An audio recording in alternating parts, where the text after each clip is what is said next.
So today's daf is daf Daled. And in order to start daf Daled, we have to backtrack a little bit to what's called Rabbi Chia.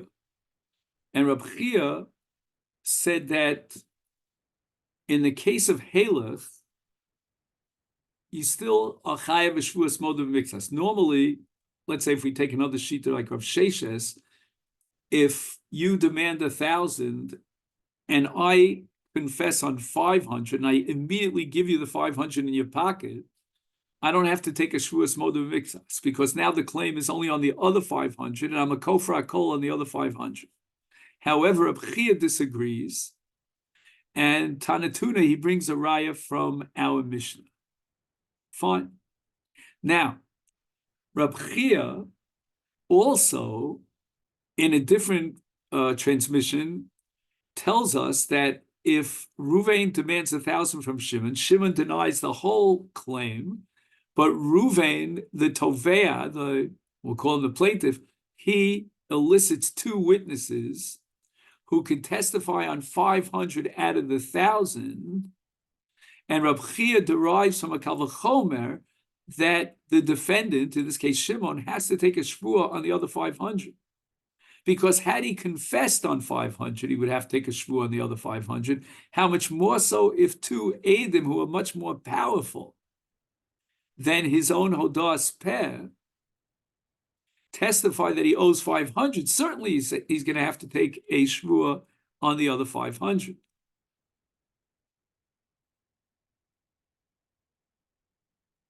However, the Gemara says on the bottom of Daf Gimel Amid Beis that this kal v'chomer Reb Chia cannot hold water because we have a pircha. I'm going to prove to you, says the Gemara, that Shnei Eidim are not as powerful as Hodas Baldin, because Shnei Eidim are vulnerable to what's called Hakchosh and Hazama, whereas Hodas Baldin, there's no Hakchosh, there's no Hazama, you can't shoot it down.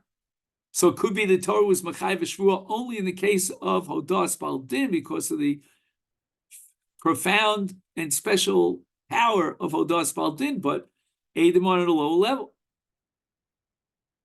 And the last attempt that the Gemara made was to derive Rabbi Chia's Shvuah from Eid Echad.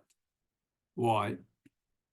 Because Eid Echad is much weaker than Hodas Baldin, and yet, right, because Eid Echad is not Machayev, you need 2 Eidim. But yet Eid Echad is Machayev Shvuah. If Eid Echad is Machayev Shvuah, how much more so 2 Eidim could be Machayev Shvuah? And the Gemara now rejects the kal v'chomer from Eid Echad, and that's going to be our daf for today. And the Gemara says the following, that what's unique about Eid Echad is that al mashu meid hu nishba. The shvuah, that's an Eid Echad shvuah, meaning if Eid Echad is machayev shvuah, the shvuah has to be makrish the Eid Echad. The oath has to contradict the testimony of the Eid Echad. For example, the Eid Echad says you borrowed money, and the defendant now takes a shvuah that he didn't borrow money. Tomar b'edim shal mashe kofru nishba. Can you derive any conclusions about Eidim? Well, in the case of Eidim, you want to derive the conclusion of Chia that the litigant, the defendant, has to take a shvuah on the other 500. The Eidim are not saying a word about the other 500. So Bishlei Eid Echad is Machayev Shvuah. Why? Because Al Mashe Hu Meid Hu Nishba. But in the case of Shnei Eidim, your case of Chia, that's a really jump, a leap of faith. You know, we're not talking about being Machayev a Shvuah to be Machish the Eidim. El Amar Rav Papa. Rav Papa says, Asi Megilgal Shvuah Eid Echad.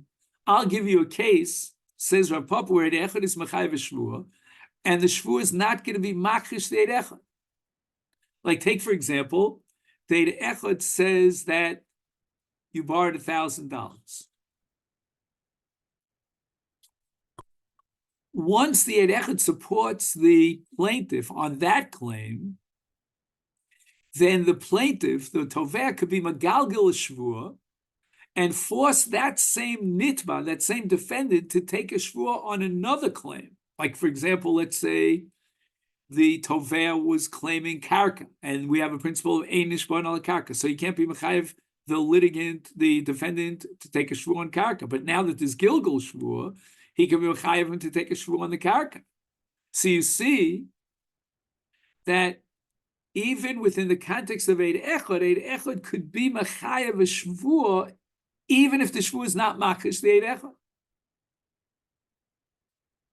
So the Gemara says the following: Ma'ale Gilgul Shvua, the Eid Echad, Shekein Shvua Gorer Shvua. You misunderstood the entire fundamental principle that underlies Gilgul Shvua. Gilgul Shvua doesn't mean that the Eid Echad is mechayev the Gilgul Shvua, but one Shvua is mechayev a second Shvua.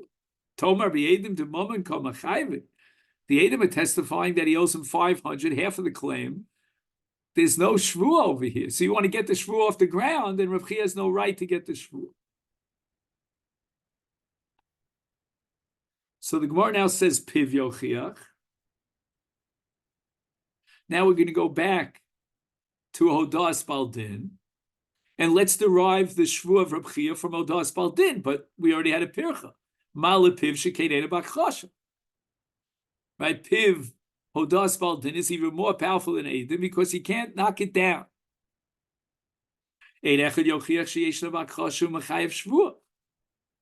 you can't tell me that the reason why the Torah imposed the Shvua is because of the great power of Hodas Baldin in the case of Modom Miktas. Because what about the Shvua that the Torah requires in the case of Eid Echad?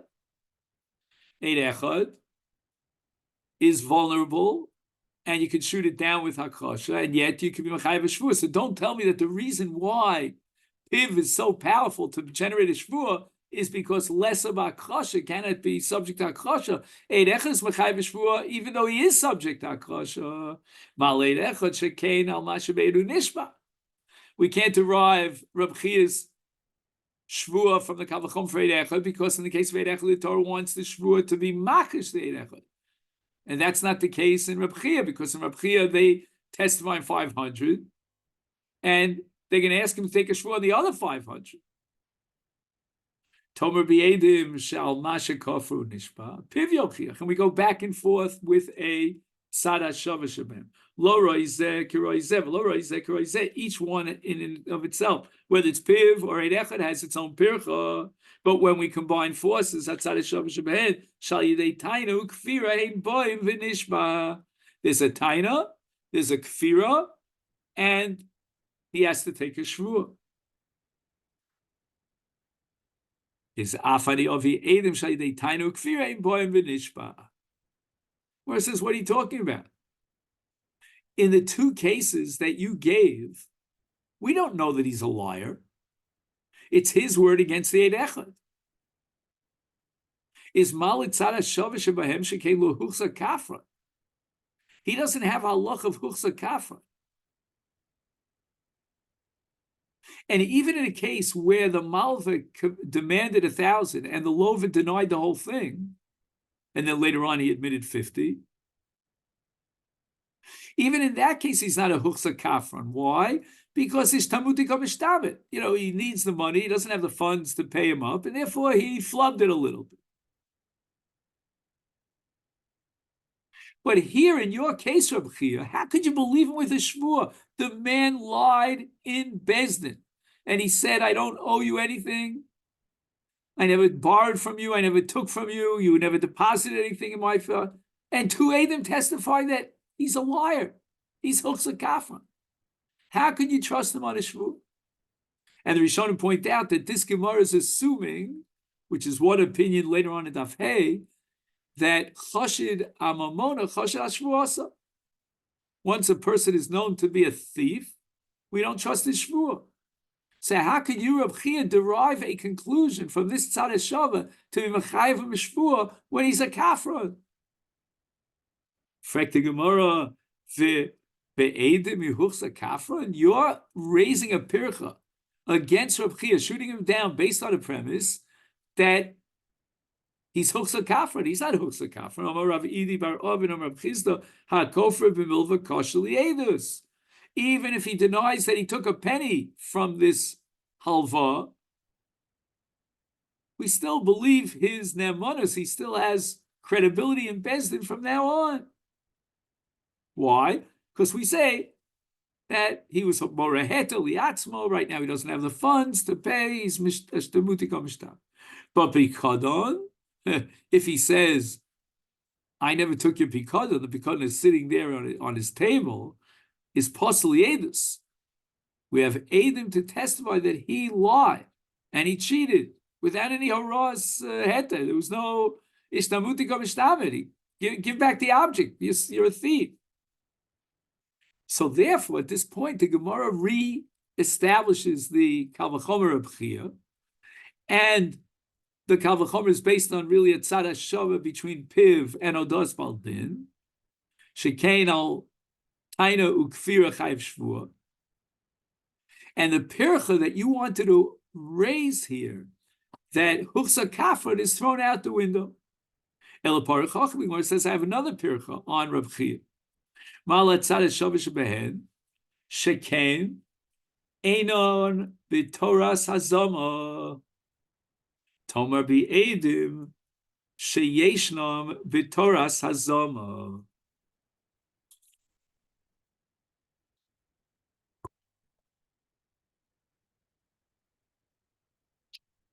We said that Piv is not a basis for the Kal V'chomer because Piv is so powerful that it doesn't lend itself to be struck down, whereas Edim can be struck down.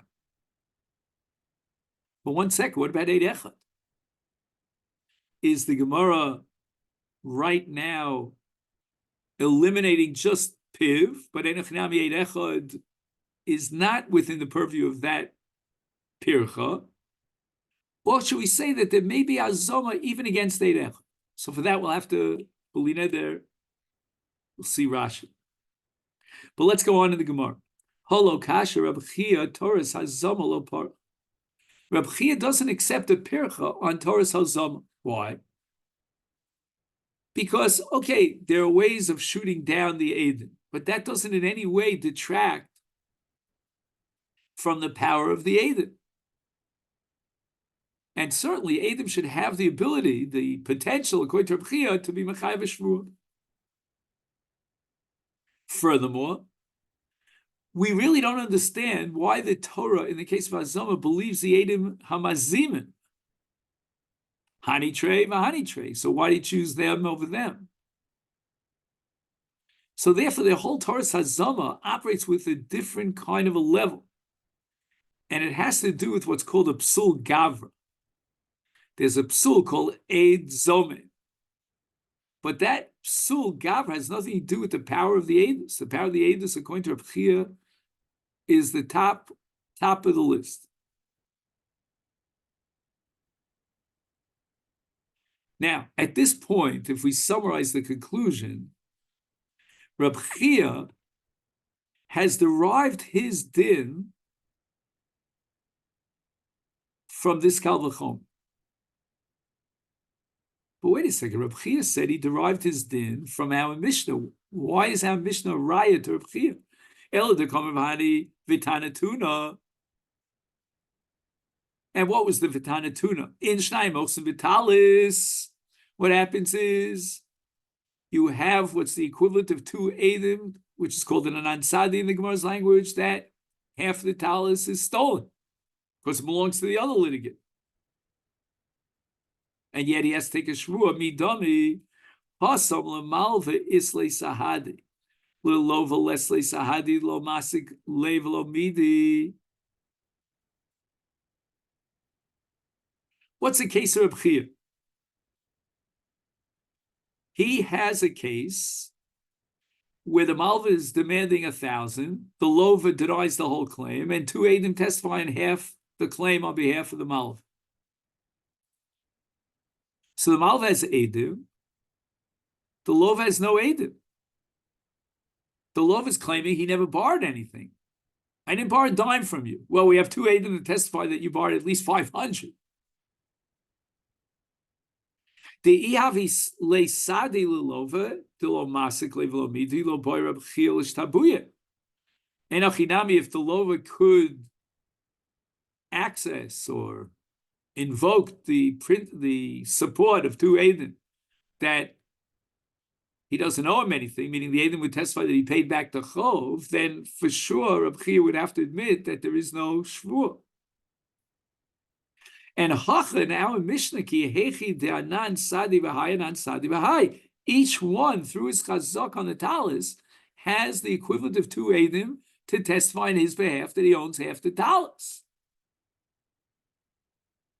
And therefore, it's not at all analogous to the case of Reb Chia, because in the case of Reb Chia, the lova has no Adim to support his claim whatsoever. And if the lova would be able to adduce witnesses to support his claim, he'd be part from a shvur.